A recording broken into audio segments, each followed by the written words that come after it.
That's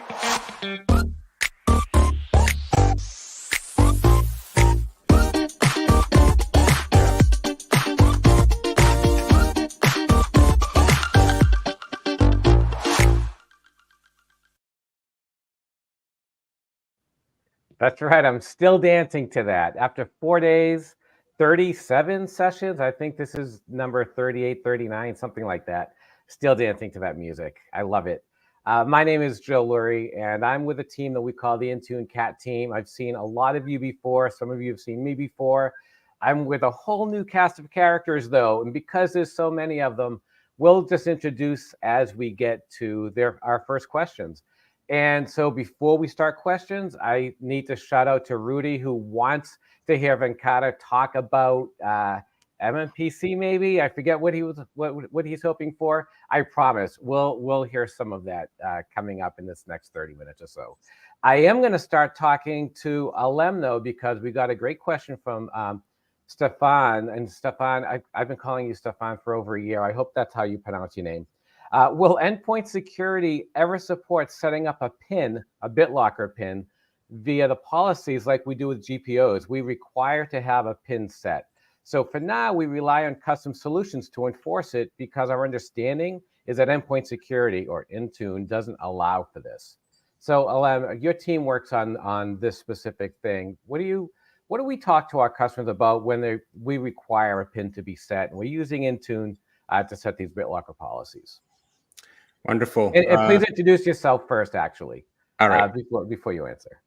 Thank you, Joe. Alem Shet Alemu. Alem. I'm an group engineering manager at Intune. I oversee some of the endpoint security and suite product lines. Great to be here. So it's something we definitely hear from our customers. We did add an AD integration recently on BitLocker key recovery and things like that. So if there is additional capability that you see is missing, happy to hear that. You can pass it through Joe or reach out to me. Happy to connect that to our product team. We actually have a great way to do feedback, aka.ms Intune feedback. And something some of our listeners, viewers don't know is that when you're in the Intune Admin Center and you click the add a smiley feedback, that goes somewhere, right? I mean, that actually does go somewhere. The Intune feedback link that we just had up, that goes somewhere.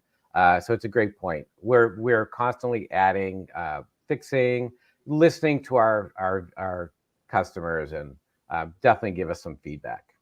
Thanks, Helen, for that. We have a question from Jay, and this is near and dear to my heart. I work with core Intune. I've been on the Intune team for about 7 years out of the 13 that Intune's been around, and now I am heavily involved in the Intune suite. And Jay's question is, would you please build some features into the core Intune product? A significant portion of what we talked about this week at Tech Takeoff was really about the Intune suite.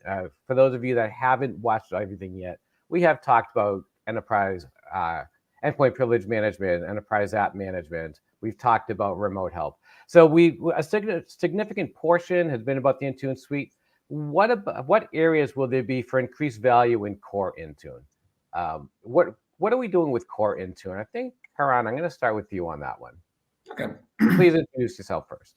Hi, I'm Kieran Murphy. I'm the Group Engineering Manager in Intune, and apps compliance and updates are my areas. So as we talk about core Intune, obviously, right, there's been a lot of excitement about Suite over the last while, so you've probably heard more and more about that. But core Intune is still critical. So a lot of my investments, I'm the engineering manager who owns enterprise application management as well, so I'll leave that one to the side. But the rest of my organization is still focused on core Intune value, compliance, updates, application functionality outside of what's going to be in part of the enterprise application management. There is still investment going on there. Excuse me, sorry.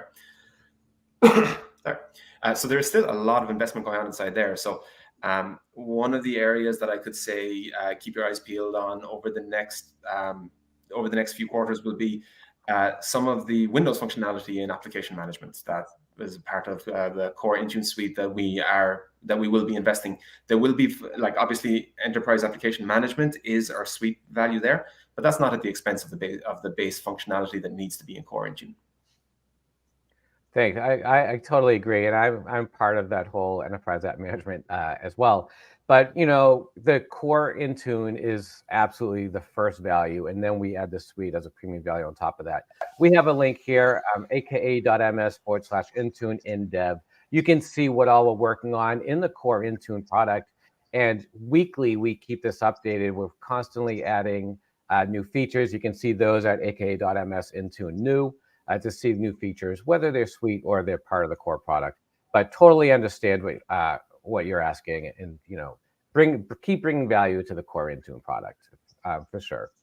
Venkata, I think it's time to talk to Rudy. So I'm just here to hear what's top of mind and everything Intune related. Love to hear him and everyone talk about how DDM or WinDC for Windows devices is one of the best things that's arrived this year.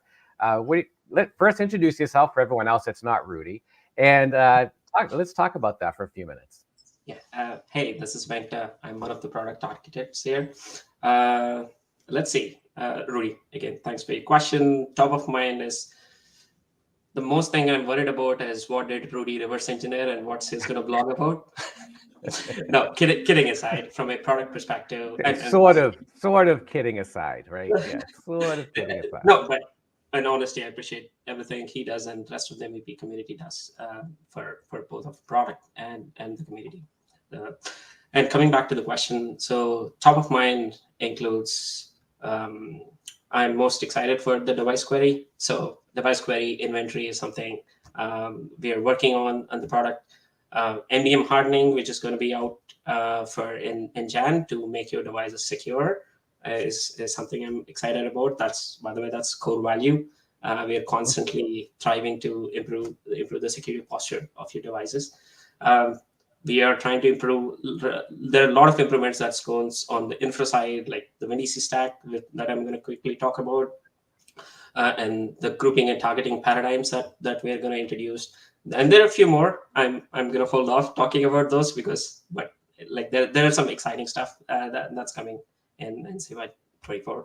And as coming back to WinDC, yes, that's a pretty big shift, and it's one of the modern ways to manage Windows devices. We kind of changed the stack under the covers and made it more secure, more efficient.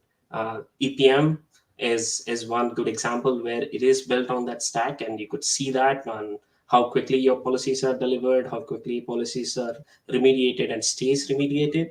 And we are not going to stop there. We are going to start moving a lot of other things under the cover constantly with the goal of making your devices secure and fast and efficient. Nice. One thing you mentioned, and we talked about this a couple of days ago, I think, Deepika, you and I were talking about this on another AMA. You talked about Intune Pivot. So for those people that might have missed Intune Pivot, why don't you talk to us a little bit about that, Deepika, what it is, what they can expect, and of course, introduce yourself first, please. Thank you, Joe. Hello, everyone. Myself, Deepika Vadva. I'm one of the group engineering managers here in Intune. I work on Windows Autopilot, enrollment, and as Joe mentioned, my team is also working on device query, of course, with Venkata. So, we are very excited to be working on that. It's a really fun feature that we want to bring over. It will give you the ability to query a single device on demand so that you can query a set of entities and properties and see what is happening on the device on demand. And really, we are talking as near real time as possible. One of the things, the hero scenario that we are currently looking at is troubleshooting. You are facing an issue on the device, whether there's a policy that is not applied or something that is not happening as you expect on the device. You can query it, you can see what it is, and then Intune already offers a bunch of ways to remediate and take action on that device. So you can use that to move forward and unblock your scenario. So really excited to be working on that. Yeah, that's awesome. And Peter, why don't you talk a little bit more about some of the AI features that we're also building in, and then we'll get to a couple more questions after that. Again, please introduce yourself first. I think then we've gotten to everyone at least once at that point. Thanks, Joe. So I'm Peter Richards. I'm one of the architects on Intune. I've actually been on the Intune team since the very beginning, and most recently, the last 6 months, I've been diving into the fun journey that is AI. So it's been interesting seeing all the excitement in the industry since ChatGPT came out, and it's amazing to think that's only just over a year ago. But now to see is like how all of our PMs and our product designers have been thinking about what are the ways we can like take all this new excitement, generative AI, and build it into our product features. So I've actually been working with the Security Copilot team on helping them build up some of their infrastructure. But on top of that, then the features we've been building with Intune, for example, they have the policy creation scenario. That's always mind-blowing to see that demo. You can just type what you want in your policy in plain text, and you get out a policy comes out the end. There's no more digging into the piles of Windows documentation to figure out what all the settings do. And what you're seeing for our AI features in Intune now, we're just getting started. This is kind of like, this is the initial set. We have lots more ideas going in the future. We're looking into how we can integrate with things like the pivot to allow you to use natural language to query the devices within your environment. We're looking at ways we can use AI for your troubleshooting scenarios to enable your help desk personnel to like quickly understand the issues and quickly summarize the text. And obviously, we're playing with the whole Security Copilot infrastructure. And for those of you familiar with that platform, is our Intune's integrated there. So it will show up not just in your device management, but also in your security scenarios. So hopefully you're all as excited about AI and what it's going to mean and for the future. As long as it doesn't replace us engineers, we're all good. Exactly. That's what we're all thinking about, that same thing. As long as it doesn't replace the engineers, even our customer engineers. And we had a great session yesterday, Tech Takeoff session on generative AI, aka .ms. I think it was Intune plus AI. We'll get that link for you in just a minute, popping up here, just to get some more information about what Peter and Deepika were talking about. So we have a question that also came up from George, asking about co-management. So Karan, I might start with you on this one. He's looking at Intune co-management at the moment. The biggest issue in education is that most of our laptops and computers are shared. They're not one-to-one devices. What do you recommend in the education or even just any shared device scenario for Intune and co-management? So when it comes to co-management, so we're specifically talking about Intune and co-management and then the EDU pivot on top of it. In a shared device scenario, one of the key things is trying to identify the use cases for the device and leverage device targeting as much as possible so that you can simplify your story, you identify the use case for your devices, and you ensure that the right policies are assigned to them, trying to ensure that they're used in the same fashion across multiple users. When it comes to co-management specifically, I might open this one to the floor if anyone else wants to jump in, because co-management is a wide-ranging set of functionality. But identifying the workloads that you want to swing up, I can tell you that I would highly recommend swinging the compliance workload up as the owner of compliance is the very first thing to do, almost a free thing. And client apps as the owner of client apps. And well. client apps as well, yes. I was going to get there. But combining that with then the device targeting is what will really set somebody up for success in the shared device scenario. Yeah, I can add a few more. By the way, co-management is one area worked out pretty near and dear to me. But it's your step to transition to the cloud, right? From a workload perspective, that's kind of orthogonal whether you're using it as a shared device or your primary device. Like that is something you got to feel free on from a pushing the value to the cloud perspective. And coming back to managing as a shared device, there are a few things we could do, right? And I agree with everything Kiran has said. Primarily, you can target 2 devices. The first thing I would do is also mark the device as a shared device. There is a feature in the console where you can remove a primary user association to the device, so the device is not really tied to any given user. So that's step 1. Step 2, yes, I would target most of your device scoped policies to devices. There's a slight nuance here for any user scoped policies. I think you are still happy. Like, for example, if your app is being installed in your user space, go ahead, feel free to customize per user. Net is you would want to be careful from an experience standpoint, where one user logging into the machine is not going to disrupt the experience for the second. And that's one of the reasons you would want to maximize your device level targeting. That way you would not have caused this flip-flop. And from a co-management perspective, that's just icing on the cake. That's your journey on how you want to move the workloads to the cloud. I recommend everything. Like we have most of parity in the cloud, if not more. You would get all the new hardening policies or new security baselines and stuff like that. So yeah, And maybe I a few think- more points if I could add, Joe. Yeah, go ahead, Owen. Attach. We also have the endpoint security attached through MDE, cross-plat. Servers are supported, Mac, Linux, and desktop. Something we GA'd now 2 weeks ago, I believe. So not exactly the co-management from the SCCM point of view, but that's still available. And do take advantage of the GP Analytics tool, which helps you migrate from on-prem to MDM. And I think it's important to note also, and then we'll move on to another question, that co-management shouldn't be your final destination, right? We want you to do co-management for now while you're starting that transition to the cloud. But, could you stay in co-management forever? Probably. Should you? Absolutely not. Most of our investments are in the cloud, as Alem was saying, and as Venkata said, that's where the security features, that's where everything's really going, is towards the cloud. So co-management, great to get started into the cloud, but don't stop there. Keep that journey moving. So thank you, panel, for those answers. We have a question that came up from Aaron. I might actually point to Peter for this because one word sticks out to me, and that's the word is graph. So my ARM-powered Surface 9 needs a special AV built for ARM and cannot use the standard x64 application. Will I be able to create a dynamic group in Entra, or formerly Azure AD, to target the ARM processor type? This is already in Graph to be able to target ARM-specific application and conversely exempt them from x64 that don't work for them. Do you think there'll be a way to create like a dynamic group based on ARM processor in Azure or Entra? Yeah, so thanks for the question, Aaron. So actually, that's a very good question. I don't remember off the top of my head whether we support the processor architecture as an attribute in Entra. I want to say we don't, because I don't believe we expose that there. But what you could potentially do, another way to do the same thing, is within Intune, we have the assignment filters.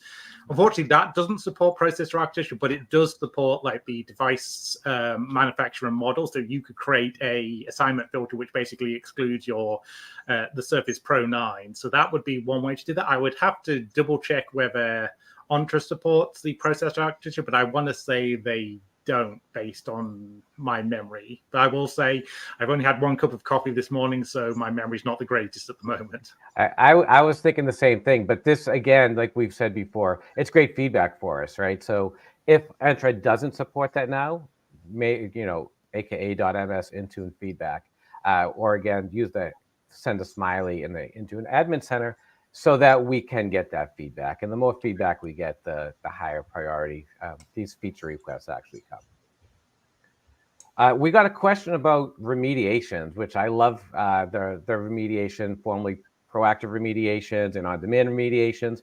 We got a question about remediations. This Cameron, first as a comment, I love that run remediation preview is listed under actions for Windows devices. Is there a plan to have terminal or command prompt also listed in actions so system admins can run commands remotely if the device is active? I'm not sure which one of you wants to take that, but I'm going to go to Deepika first because I see a smile on her face. Yeah, thank you, Joe. I can definitely provide my input. My team works on the remediation preview feature. We are looking forward to making it publicly available, hopefully in Q1. So, that's something that gives you the ability to act on your device. And it's a very, very core part of our device query journey where we can troubleshoot and fix and remediate those devices. The idea of making a terminal prompt or a command prompt available is very interesting. So I'll actually take it back to the team and see if that's one of the ways we want to enable action on the device. And one thing that we always want to keep in mind is what is the most secure way to enable action on the device, and that's very core to Intune and how we allow action on the device. So, but great point, great feedback. I'll take it back to the team. Thanks. Thanks for answering that, especially while I was drinking my coffee anyway. Even though it's afternoon, I still have my afternoon coffee here in my side of the world.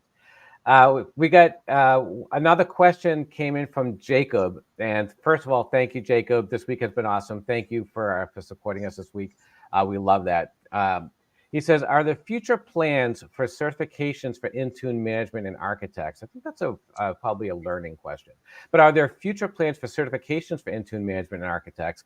I feel the scope of Intune covers endpoints start to finish, from applications to security to onboarding experience for an organization. I'd love to see something similar to what some would consider the old-fashioned MCSEs or the Microsoft Certified System Engineer certification for Intune or Gold Partner sought after certifications.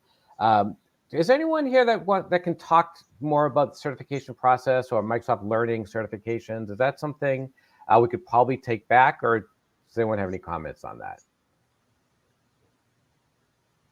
Peter, I know you said you've been with Intune for 15 years or whatever. Intune's been around for 12 years, I think, since the 16. beginning. 16? So yep, I remember. February. I know that we have some certifications. We don't really have the MCSE anymore, but we do have some administrator certs for Intune. As Jacob said, they're mostly based on the endpoint. Do you think we'll ever have any that go more towards the architecture of Intune? Is that something that you've ever heard in your travels or in your journeys here?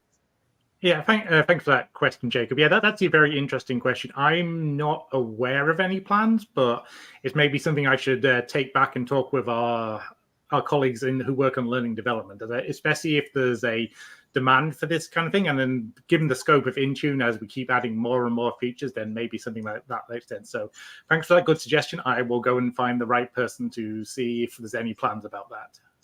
Great, thanks. I'm going to go right into the next question from Rob. This time is flying by, huh?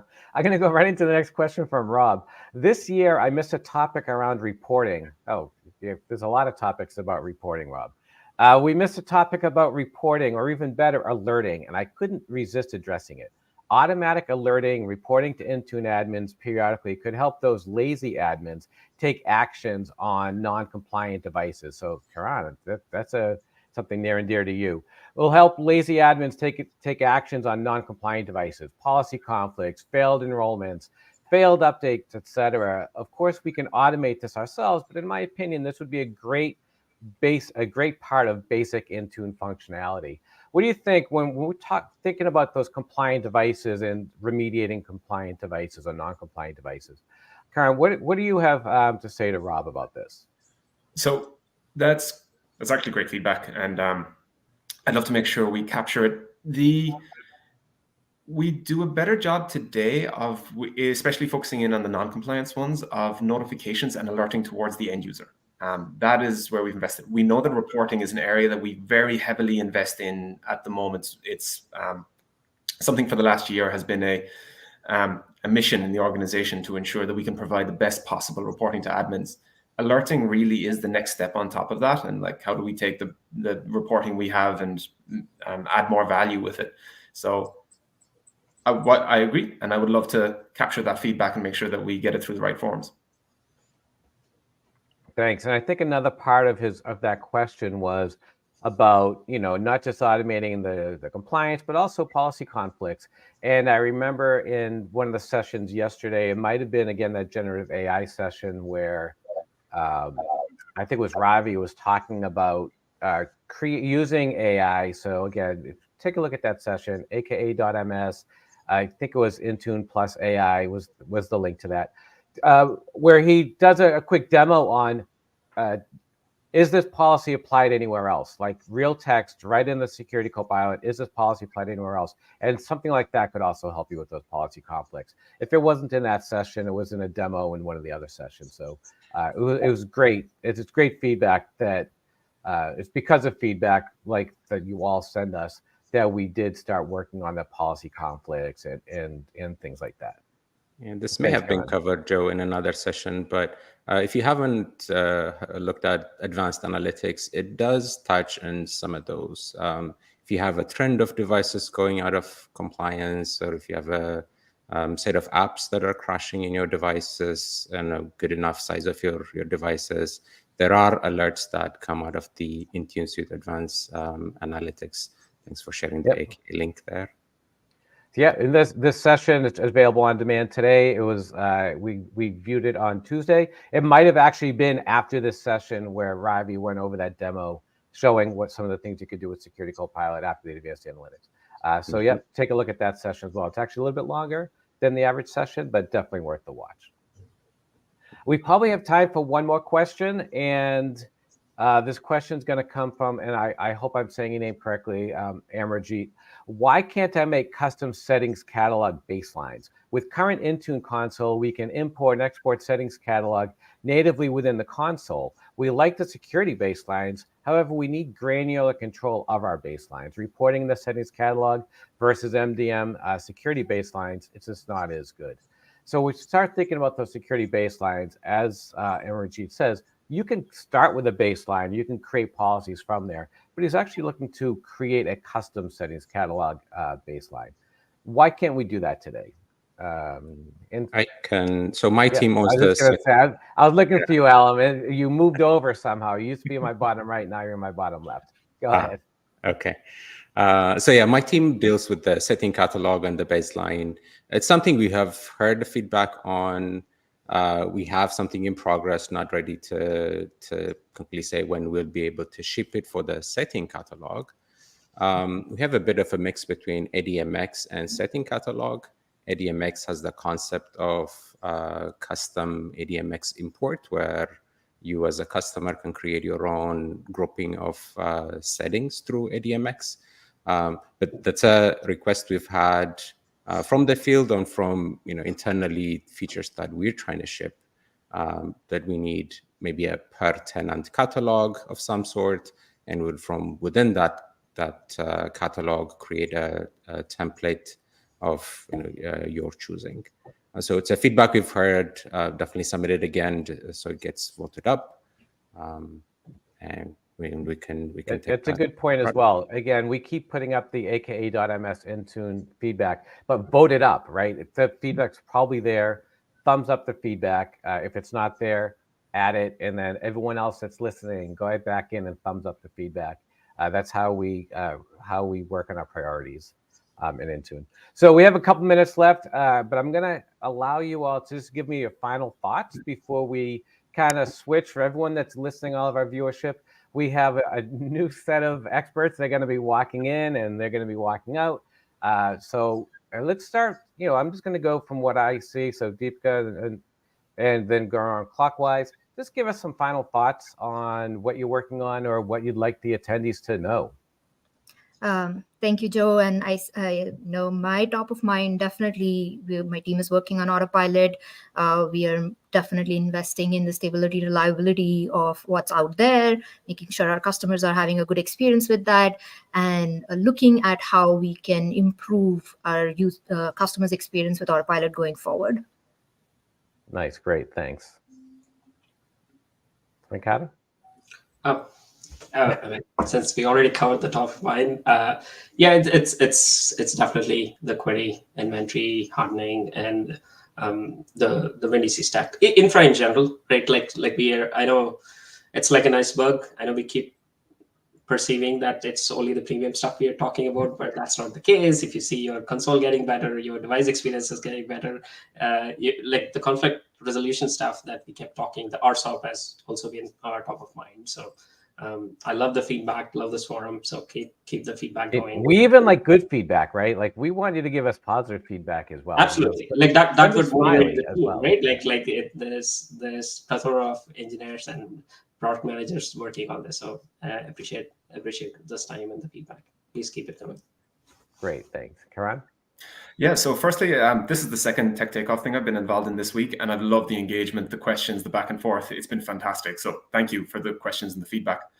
But for me, top of mind really becomes ensuring across my areas of apps compliance and updates that we provide the best possible experience to the admins and the end users. That's really what my focus and where my passions are.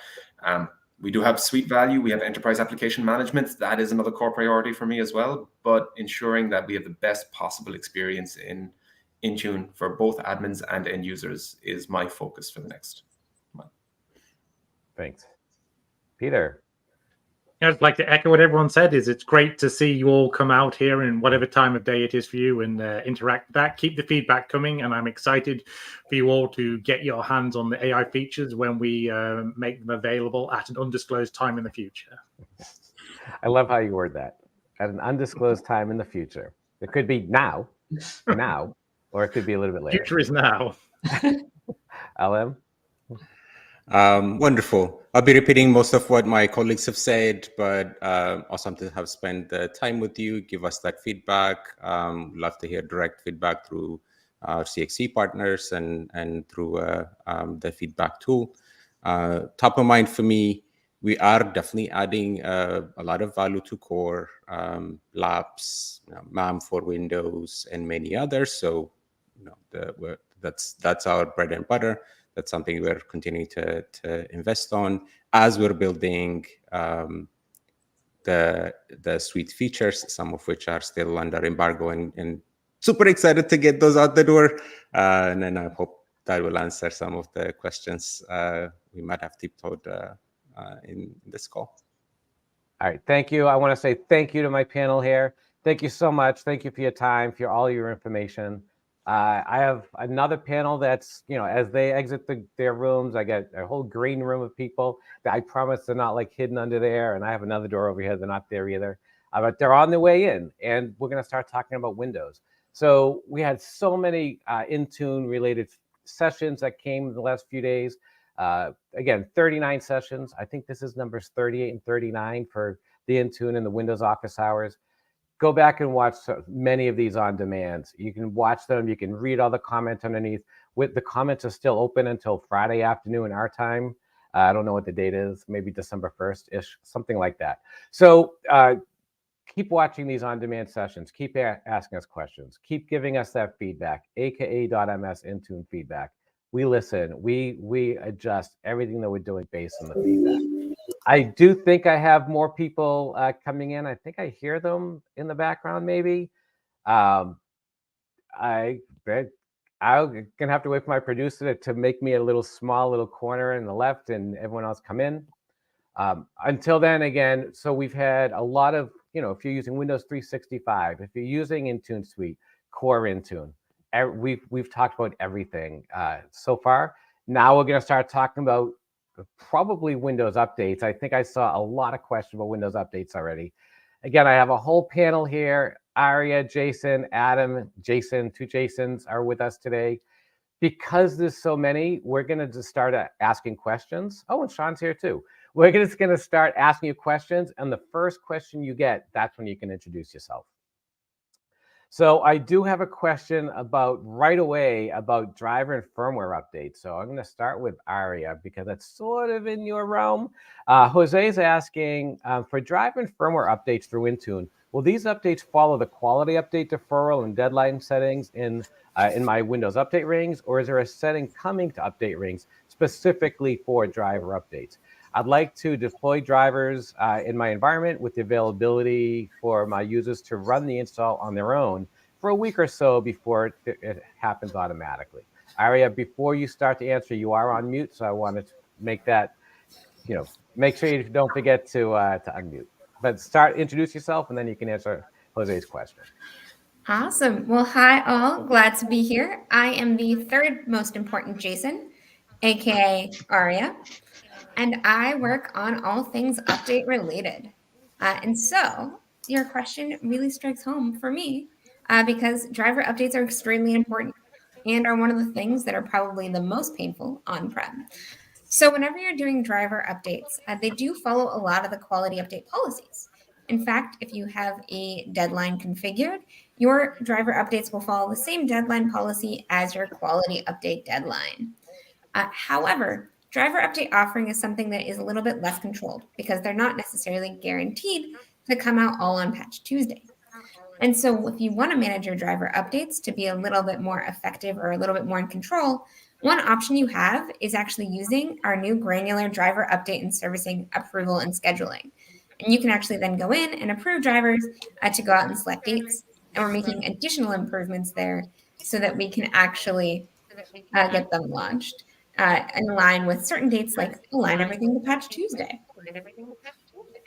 I hear an echo. I don't know who I'm echoing from, but I do hear it through my earbuds. So I hope that was all clear. And I do like the way you worded that. You know, we know that quality updates will come out on Patch Tuesday, unless it's a 0 day or something. But quality updates, Patch Tuesday. Driver updates might come out on Patch Tuesday. They're not guaranteed to come out on Patch Tuesday.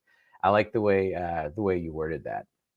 We have a question from Stefan. Again, Stefan, I hope I'm pronouncing your name correctly. Will we ever, I love that, you know, Jason, Sandys, and we talk about will we ever, define will we ever.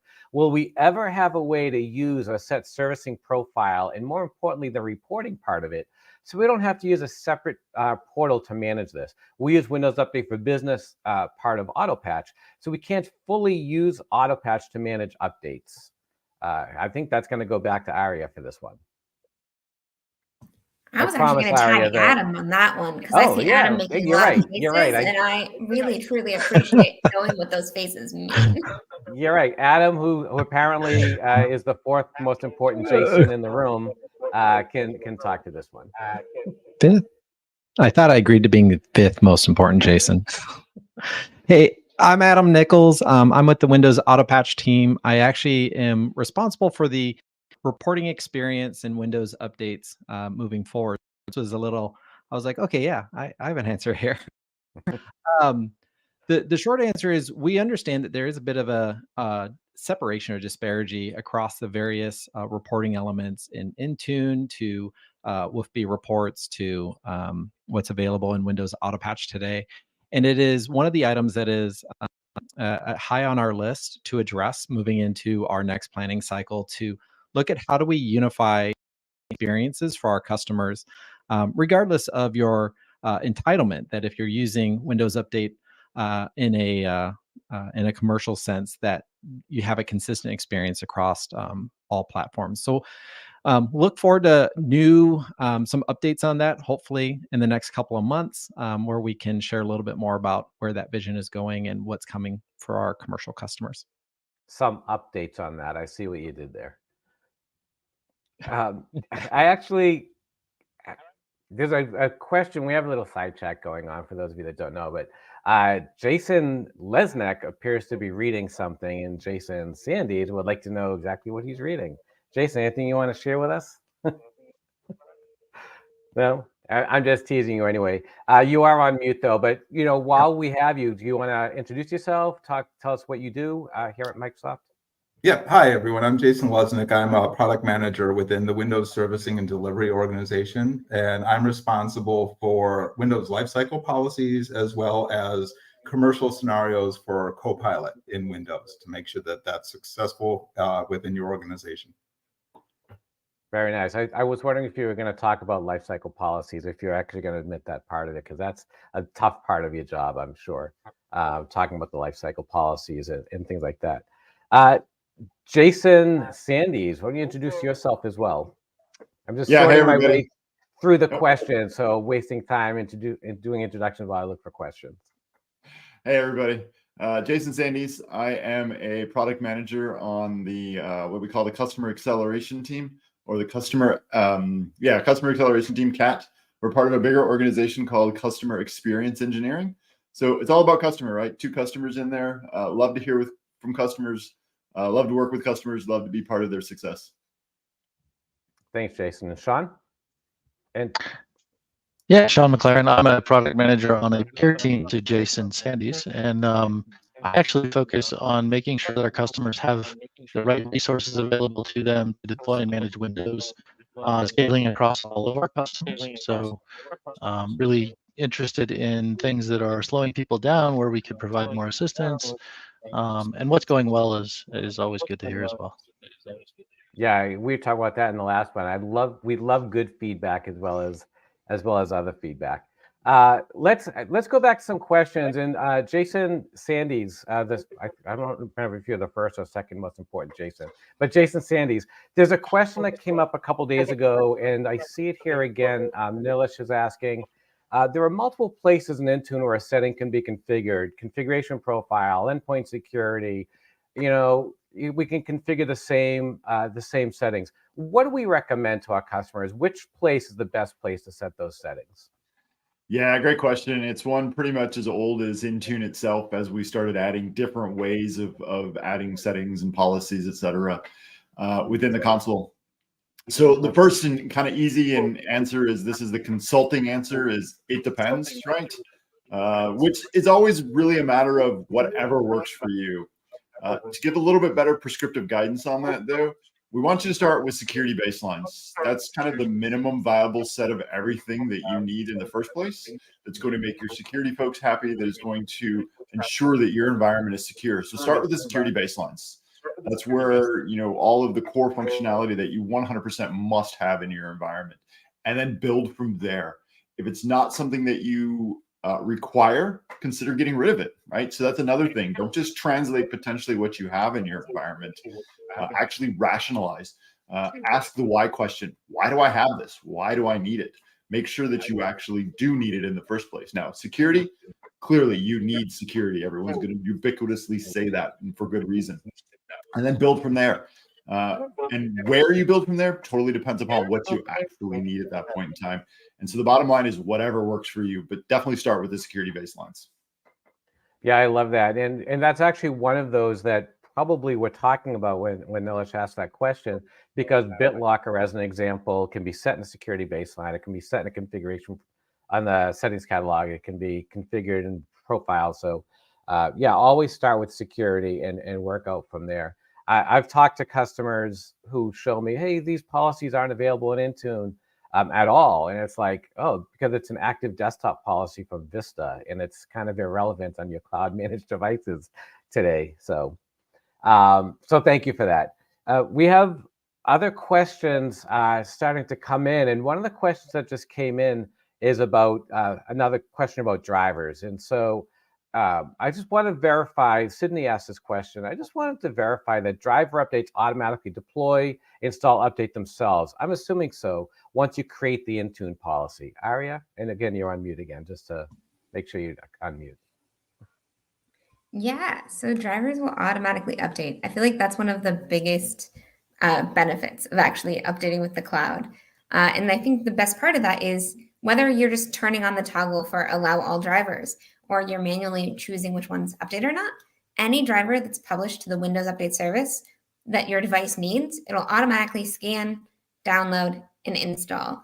And not only that, but it will try to do the download and install at a time when it won't be that disruptive to the end user. And we're continually updating the logic there so that we can actually do things like be sure that we're only installing drivers that might be problematic outside of active hours or things like that. And so we're evaluating how to make sure it's the best experience when you do automatically get those. Nice. We have another, maybe a follow-up from John. I think maybe from Jason's answer before, but could also be attributed to the BIOS updates. With drivers and BIOS updates, how does Intune deal with setting BIOS passwords on local machines? Also, how do we stop BitLocker policy from reapplying when paused for a BIOS update? So we're going to break that into two different questions. So first, John wants to know, I have a BIOS password set on my devices. How do I update the BIOS? How does Intune deal with that? I can answer that one, I think, Joe. So the bottom line here is that firmware, BIOS, those types of updates that are published to Windows Update are from the vendors themselves, from the OEMs, right? It's not something that Microsoft created or defined any behavior for. So the answer is however the vendor that published that firmware update handles them. And so that could vary from vendor to vendor. I think in most cases, you're probably going to have to undo those, but I honestly don't know. It's been a while since I've actually tried one from a third-party vendor, non-Surface vendor. So yeah, ask your hardware vendors is the bottom line there. And the second part of John's question, how do we stop a BitLocker policy from reapplying when paused? And I think we probably might need a little clarification on that, because if it's paused for a BIOS update, I'm not sure why the policy would be reapplying if it was successful in the first place. But so have we seen that, Aria, Jason, or even Sean, in your role, have you seen that the BitLocker policies try to reapply while BitLocker is paused during something like a BIOS update? natively within BitLocker. Oh yeah, go ahead. I was just I was going going to say natively within BitLocker. You go. Never mind. Wait, Adam. Okay. We'll go Adam. I was going to say and then native. We'll go Sean. Yeah. Yeah. So natively within BitLocker, once a pause is enabled, it's only for the specific session in which you're operating. So when Windows reboots, it's automatically going to enable that protector when it boots back up. We've gotten around this in the past using pause for number of reboots, which you can do in a command line when you're executing your driver update, which will give you the ability to wait 2 or 3 or up to a larger number of, I don't know what the max number of reboots you can hold that for, but you can actually define a number of reboots to wait before re-enabling the protections to prevent BitLocker from going into like a PCR recovery. So, Sean, did you have something more to add to that? No, well said. I think we were going to say the same thing. Great. We have a question that came in from Juice talking about the security baselines from before. We're talking about those. You know, we don't pre-announce when we're going to update the security baselines, but the question that Juice is asking, talking about security baselines, is there anything that can tell when a newer version of the Windows baseline settings catalog version is coming? Thought somewhere this year was set to October, November. I think the baseline, security baseline still says an older date, but it has been updated recently. Jason, I can see you reading something on your sailing. When did we update the security baselines last? Yeah, honestly, I don't remember that one offhand. I mean, the console's going to tell us exactly when that is. To the best of my memory as well, my memory is failing as I get older, but to the best of my memory, there's normally a message center post on when we update certain things that are that significant. And then there is the wonderful URL that I know is super intimate to you, Joe, is the AKMS Intune New, right? The what's new for Intune. Yep. So always make sure you're looking at that. There's also AKMS Intune in Dev, I believe. If not, just search Intune in Development. Same thing, right? Yep, you got it. Intune in Dev. We got the link right here now. Yep, got it.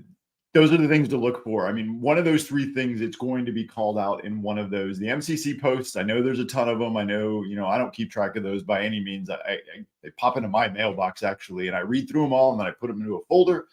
But, they are all there in the M365 Message Center, so you can go look at them. That would be my thought on where those always pop up. We definitely need to make sure that we're updating folks on that.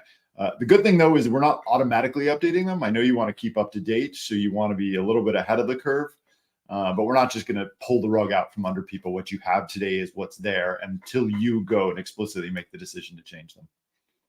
It's a good point, and I love that you bring up the Microsoft 365 Message Center and all the AMAs. This is my 4th AMA maybe this week, and we've never actually talked about the Message Center before, but it is a great place to go to find out information like that. And of course, the ak.ms Intune New as well will also list when that happens. We have a question that came in from Cameron. Cameron's asking about policy sets, and we haven't talked about those very much. Are there plans to expand on what currently works within policy sets? Jason, I am going to start with you, and then I'd love to hear from other people as well.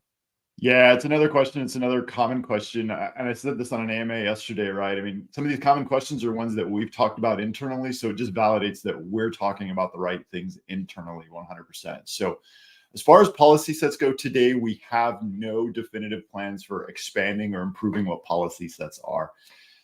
There's a lot of reasons for that. We fully understand the value of what policy sets are. I mean, we created them for a reason. That reason still exists today. However, the current technical implementation of policy sets isn't the greatest thing for us to maintain on the back end. Maybe a little bit more information than some folks need to know, but just being transparent here. And as customers, sometimes maybe you don't care and shouldn't have to care, but it's reality. So going forward, we're exploring other ways of implementing functionality that will get you the same type of end result, right? Where you can combine policies, different types of policies, and deploy them to sets of devices or users. So what you see today is what you have in policy sets. I don't think we're going to contract it in any way. It's going to be there for the near future, but we're not going to expand it. But there will be some new construct in the future to take over that basic functionality. Yeah, we mentioned in the last AMA, while you all were in the green room and we had the Intune folks out here, that we still have some embargoed things that we haven't really brought out yet. In that are very excited to bring up, but they're still embargoed, and we're not actually allowed to talk about them yet. But the word embargo was mentioned then, so I'll mention it now as well. Derek has a follow-up question about driver updates, Arya. Speaking of driver updates, how much integration is there for OEM vendors like HP and their softpaqs, or what kind of integration are we offering to our OEM partners? Yeah, so we partner really closely with our partners. Should have picked first different word there. But in reality, we actually do. And we offer a lot of different ways for OEMs to engage with us on a variety of topics, one of which is, of course, driver updates, and making sure that the driver updates that they publish can go through our pipeline as well and be published via Windows Update. HP, for example, is one of our great partners, and we actually work with them to get their drivers into the pipeline, ready, staged, and on Windows Update service so that you can manage them either automatically or manually using our approval and scheduling functions. And the same is true for other vendors. Now, that said, there are also OEMs who offer you the ability to deploy drivers using a special tool that they offer. And now, if you do that, I do want to warn you, you might cause additional reboots or additional installs for devices. And we have seen folks come in with support cases where you're saying, why did my device get this? It wasn't in line with the deferral or deadline policies. And that's often because it's not coming through the Windows Update service. And so therefore, our orchestrator doesn't know about it. But even things like that are things we're looking into, we're partnering on to see how can we reduce that? How can we make sure it's a streamlined, seamless experience, regardless of where your updates are coming from, and also make sure that you have the controls you need for all driver types. When we start thinking about drivers and deploying drivers in Intune, we're talking about Windows Update for Business drivers, and firmware, which is all Autopatch ish now.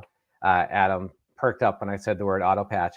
But John wants to go one step further on this. He's asking, is it possible to use Windows Update, Intune drivers, and firmware updates while using WSUS for Windows updates? Yes, it is. Great question. And this is one of my favorite questions because this is a feature actually we worked on with our dev team, and we have one dev who was amazing and actually coded it all really, really quickly. But you can actually use the scan source policy to say, hey, I want to use WSUS for feature updates and for quality updates because I don't feel quite ready to move to Autopatch yet, even though you should because it's awesome. But you might not be ready to yet. But you can get your driver updates and firmware updates from the cloud, Woo, Autopatch, whatever you want to call it. And you can get your other updates, features, third-party, quality updates on-prem. And in fact, you can control that per update type. So you can go in and say, I want this, I don't want that, I want this, I don't want that. And so you can go and set it and get whichever updates you want from whichever place you want. Nice. And that's not new, right? I mean, this is something that we maybe should have done a better job explaining in the past, but it's not new, is it? It is not new. And actually, I would view it as one of the first steps whenever you're thinking about your co-management journey. Obviously, move to Windows 11 first. I'm just kidding. Or at the same time as co-management. And whenever you're doing that, one of the easy steps is to say, hey, for updates and updates specifically, maybe I want to try moving just this part there first, or just drivers and firmware because that's kind of a pain. And see, how does Autopatch work? How do I like it? What does approval and scheduling look like? And then say, okay, yeah, it meets my needs. This is a great user experience. Or maybe say, oh, it's not really ready for me yet because I have XYZ requirements. In which case, let us know. Feedback is pivotal. Every single person on this call is waiting to hear your feedback so we can take it and build out the features you need to unblock you from moving forward to Autopatch, cloud management, better security baselines, and all of that goodness. Great. And again, that's aka.ms Intune feedback /Intune feedback. We have a question from Rich. I might come to Jason Lesnick for this one. How do you get Windows 11 devices, and maybe Arya or Sean? Actually, all of you should be experts on this one question from Rich. How do we get Windows 11 devices out of the dev channel updates to general channel updates? We had an Intune policy accidentally set the channel to dev. We've removed those machines from the Intune policy, but now there's no way to get the individual machines back into the general channel update. So it looks like Rich has all of his devices getting an insider preview build at this point, and doesn't want that any longer. How do we remove that policy from these devices? Let's see who's going to unmute first. Well, we got Aria. So good news, bad news. So in general, with the Windows Insider program, I'm a big fan. I'm a huge fan of it, and I think everyone should have 1% of devices in release preview so you can see which quality update optional fixes are coming next. Now, that said, we have 4 different insider channels: Canary, Dev, Beta, and Release Preview. And depending on which channel you're in, there's different options. For example, Release Preview, you can opt in and out of that via policies, and all that happens is a single reboot. And same for Beta, when Beta is running the same feature update version that is currently running as the latest in-market version. Unfortunately, if you're running an active branch build, that means that your 10.0.0 WinVer number is larger than the latest in-market version, which is currently Windows 11 23H2. Well, you have to actually go and reset the device and re-image it if you want to get it down to the right version. Your other option is to move it into Canary or leave it in Dev, and then click the button in it that says opt out. Now, if you opt out via policy, it should automatically opt you out. And what that means is the device is going to keep getting active branch builds until we hit release to manufacturing, which means that we've hit the point where this device is on the version of Windows that is going to be the released version of Windows. And at that point, it will just start taking quality updates, and we'll go back to the GA version as soon as we GA the next version of Windows. Now, good news and bad news on that. Because we're doing more and more enablement packages, which are awesome and 5-minute reboots, you really need to wait until the next OS swap. And so that might be anywhere from 1 year to more, depending on the next OS swap cadence. For more information, check out Windows Insider Program for Business. Yeah, I was just going to say, and that's a whole nother topic. For more information, check out the Windows Insider Program pages. I think we probably have time for one more question. I'm going to bring this down to Adam. With the change to bring Autopatch and Windows Update for Business together, what will that look like for customers that don't have the required licenses for Autopatch, like they have Microsoft 365 Business Premium? What functionality will those customers lose versus the license that are allowed to use Autopatch? First of all, I mean, one of the great things about unification and the work that's being done there is any entitlement or capability that a customer has today, they will have in unification. So first of all, no entitlement, no feature, no capability is going to be taken away. The cool thing that we're doing is for some of those customers in lower entitlements are actually going to see more capabilities, especially as we start unifying the data backend, the insights. This foundation of understanding of how your devices are doing are going to start lighting up for those customers. So there's actually a greater value coming out of that. And so, I mean, the important thing is to understand that the unification work isn't about just, a single UX. It's really about unifying the experience, making sure that customers have that consistent experience always when using Windows Update Online.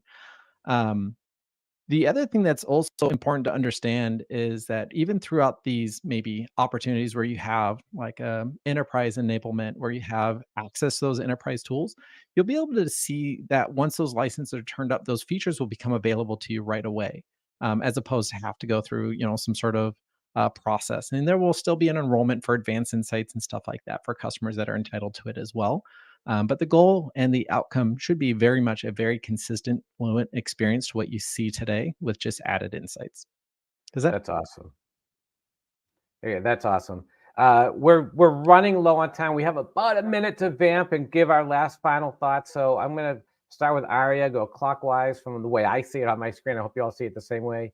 Aria, final thoughts. You've got about 10 to 15 seconds each to go through these.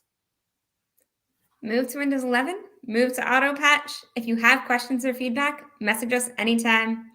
I'm on Twitter, I'm on Tech Community, and we'll follow all of the comments for the rest of the week. Thanks, Aria. Jason? Yeah, similar comments there. We love feedback. We love to help people, and we're vested in your success. We truly are. We're not doing this just because we love to hear ourselves and see our own stuff. We want you all to succeed, and that's where our hard work is at. So please let us know when we can help you. Thanks, Jason. Adam? Really, I just want to thank all of our customers for using our products, providing feedback, and stay safe, stay updated. Thanks, Jason. That was a great one. No, thanks for the opportunity. This is the favorite part of all of our jobs, I think, is to work with folks like you and make you successful and get the feedback to make the products better. So thank you. Thanks, Jason. Sean. Yeah, I'll echo all the sentiments of my colleagues, but also just give a little insight. So I mentioned I deal with scale support for all customers. The success that we've seen customers having in moving to Windows Update and getting those updates in the cloud and delivering them in that way, it really is providing the best experience for them getting to 11. So I'd say, move what you can in that direction. Take your drivers and firmware and your updates from the cloud on any device that you can, and you'll get the best Windows 11 experience. Thanks, and thank you to my panel here. Thank you to my last panel that just that left 30 minutes ago, and thank you all for attending Tech Takeoff. 39 sessions, 4 days, deep dives, all available on demand. So go back to the ones that you've missed. Watch them all again. Read the comments underneath, because we all have been answering questions the last 4 days, and we'll continue to answer those questions. So if you haven't watched it yet, go back and watch it. Ask a question, and we'll answer it. With that, thank you, everyone, and have a great rest of your week.